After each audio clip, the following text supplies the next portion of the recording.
బయ్యారంలో green steel plant నెలకొల్పండి. ఉక్కు శాఖ మంత్రి హెచ్డి కుమారస్వామికి సీఎం రేవంత్ రెడ్డి వినతి. ఢిల్లీ బయ్యారంలో గ్రీన్ స్టీల్ ప్లాంట్ ఉక్కు పరిశ్రమ ఏర్పాటు చేయాలని ఉక్కు భారీ పరిశ్రమల శాఖ మంత్రి హెచ్డి కుమారస్వామికి ముఖ్యమంత్రి రేవంత్ రెడ్డి విజ్ఞప్తి చేశారు. ఢిల్లీలో కేంద్ర ఉక్కు శాఖ మంత్రి హెచ్డి కుమారస్వామి, ఉక్కు శాఖ సహాయ మంత్రి భూపతిరాజు శ్రీనివాస వర్మలతో ముఖ్యమంత్రి రేవంత్ రెడ్డి శనివారం ఉదయం సమావేశమయ్యారు. ఈ సందర్భంగా తెలంగాణ రైజింగ్ 2047 విజన్లో భాగంగా రూపొందించిన పారిశ్రామిక ప్రతిపాదనలను సీఎం కేంద్ర మంత్రులకు వివరించారు. తెలంగాణలో పాత వాహనాల స్క్రాప్తో ఉక్కును రీసైక్లింగ్ చేసే పరిశ్రమ ఏర్పాటు చేయాలని కేంద్ర మంత్రులను సీఎం కోరారు.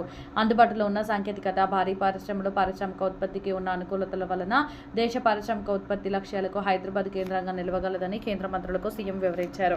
హైదరాబాద్లో హైడ్రోజన్ టెక్నాలజీతో గ్రీన్ స్టీల్ క్లస్టర్, ఆటో రక్షణ రంగాలకు అవసరమైన ఉత్పత్తుల తయారీ పరిశ్రమలు, ఎలక్ట్రిక్ వాహనాల కొనుగోళ్లు భారీగా పెరుగుతున్న నేపథ్యంలో ఈవీ బ్యాటరీల తయారీ కేంద్రం ఏర్పాటు చేయాలని మంత్రులు కుమారస్వామి, శ్రీనివాస వర్మలను ముఖ్యమంత్రి రేవంత్ రెడ్డి కోరారు. అలాగే మెషిన్ టూల్స్, రోబోటిక్స్ వంటి ఆధునిక పరికరాల తయారీకి ప్రత్యేక పార్కును ఏర్పాటు చేయాలని కేంద్ర మంత్రులకు సీఎం విజ్ఞప్తి చేశారు.